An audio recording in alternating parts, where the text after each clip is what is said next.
Hello and welcome to another episode of What Happened Here. And this evening we're in the townsland of Ballybora near Clonroach at the homestead of the Flood family.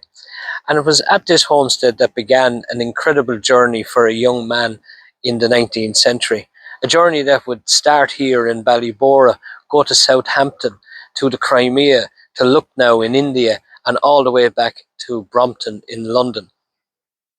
According to the maps, this house belonged in the 1830s to John and Elizabeth Harrison. The Harrisons were tenants of Lord Carew, and in 1832 Elizabeth gave birth to her first child, John.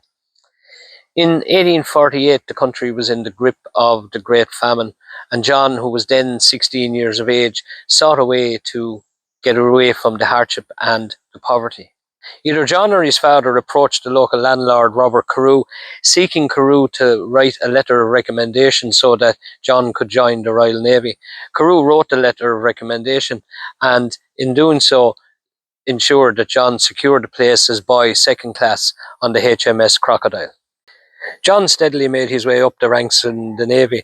In 1849 he became a naval apprentice on the HMS Impregnable, and by the end of his career he had served as boatswain's mate and petty officer. John Harrison had a distinguished career in the Navy, serving in the Baltic and Crimean Wars between 1854 and 1856.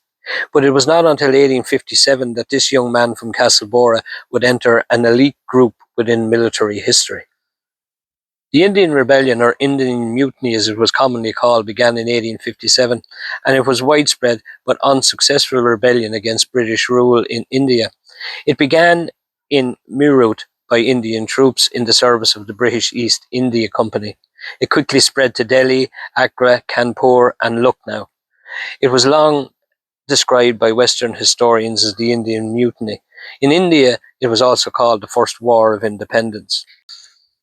At the outbreak of the Indian Mutiny, Harrison had transferred to the HMS Shannon under the command of Captain William Peel, and he was part of the naval brigade sent to quell the mutiny in Lucknow.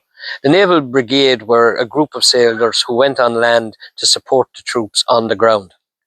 The key to Lucknow was the Shah Nahaf Mosque, which was defended by 30,000 Indian troops. The British guns were brought right up to the mosque, and Peel called for volunteers to climb a nearby tree to dislodge snipers on its walls who were causing havoc among the gun crews, and also to gain sight of the mosque and set a rangefinder instrument so as the big guns could accurately set their fire.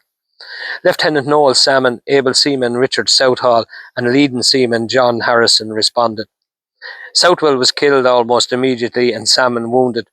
Undeterred, Harrison was just 25 years old at the time, under heavy fire scaled the tree, and as the bullets whipped round him, he remained until such time as he had the rangefinder calibrated.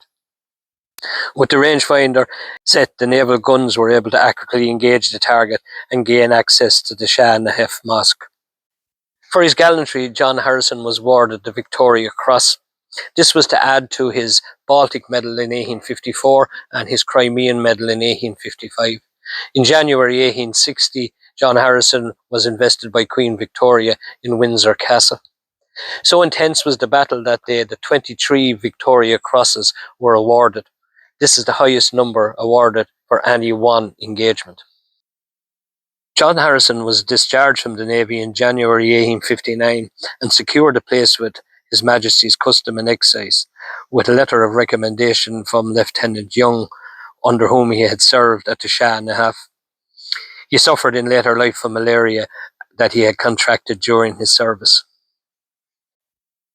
John Harrison died in London in 1865 at the young age of 33, but during his short life he had achieved so much. This young man from Ballybora had travelled the world and taken part in some of the most iconic battles in the 19th century. But despite his bravery, loyalty and camaraderie, John Harrison was buried in Brompton in London in a common grave, which at that time allowed for no memorial to be placed above him.